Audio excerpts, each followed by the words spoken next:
Where did we ever get the crazy idea that in order to make a children do better, first we must make them feel worse?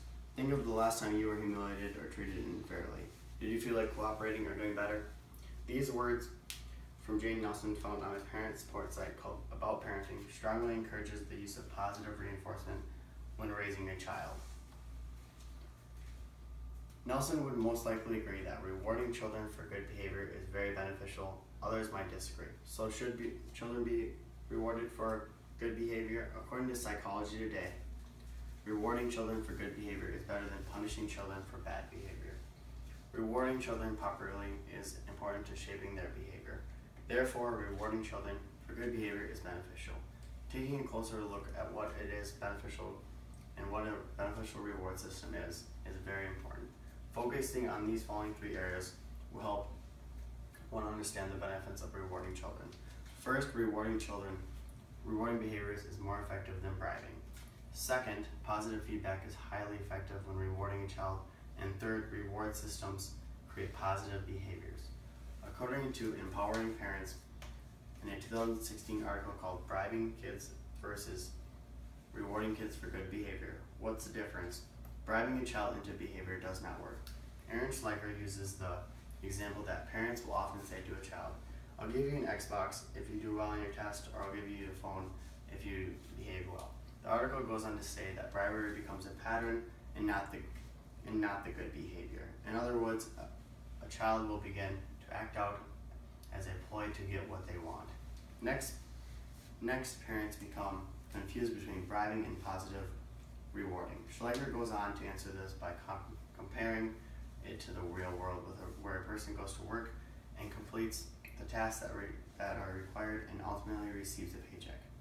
A bribery is different because it usually occurs when the adult is in the middle of a stressful situation and something is offered with no thought or even intent of following through. Therefore, a standard of behavior has to be set up in advance with a reward that follows, much like a person performing on a job. Schleicher provides the examples of when going shopping with a child, he should know before entering the store how he is to behave and what his reward will be if he behaves like this. James Lehman, a child behavioral expert, calls this the concept of strategic recognition and affections and claims that this is the most effective and valuable ways of reinforcing appropriate behavior. He also states that sometimes the reward can just be staying up later and not necessarily a monetary reward. Next, Lehman adds that field tests on rewarding behaviors will allow both the adult and the child to successfully improve their behavior.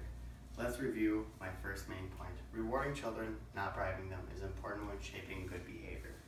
Bribing does not work because it encourages the negative behavior and children learn to control the situation to get what they want.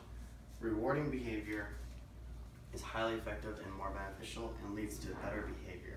The adult has the control and ultimately the child must behave appropriately before earning his paycheck. Next, creating incentives for children can act as a motivator for taking responsibility and behaving respectfully.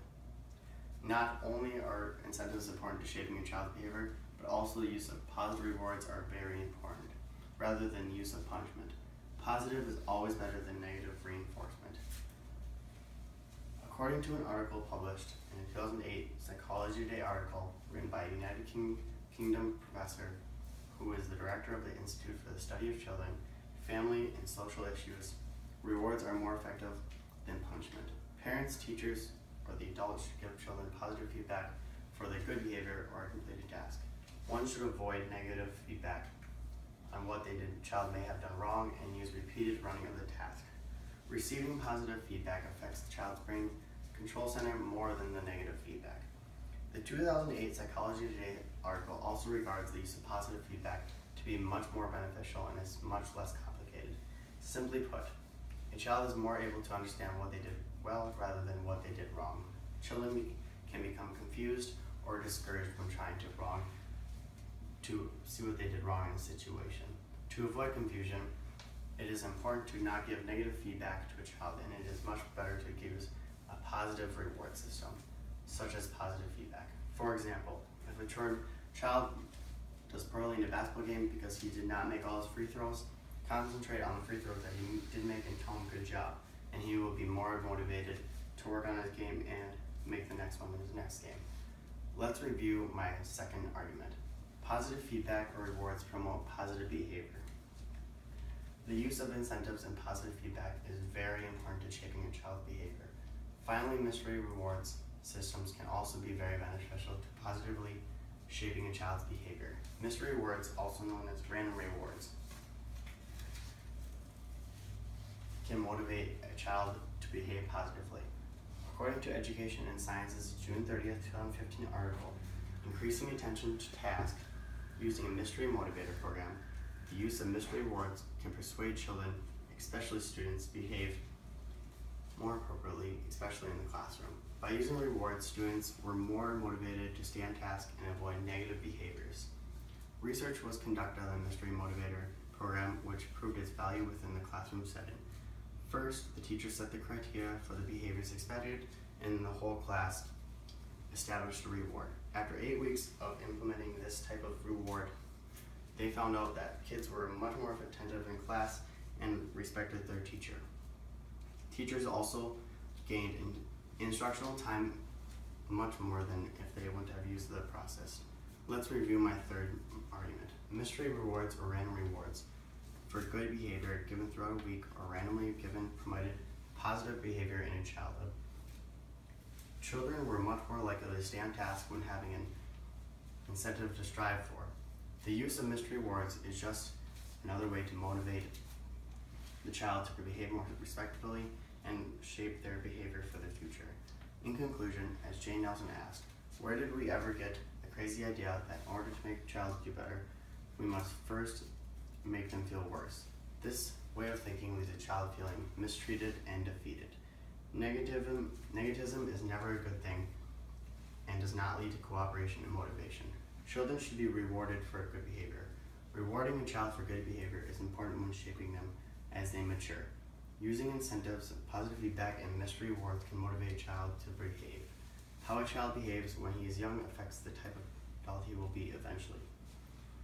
Using rewards to promote positive behaviors in one's youth helps to instill good principles for a lifetime.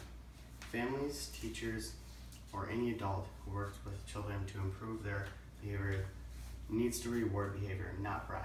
Provide positive feedback and create reward systems for positive behavior. These behavioral interventions may not work overnight.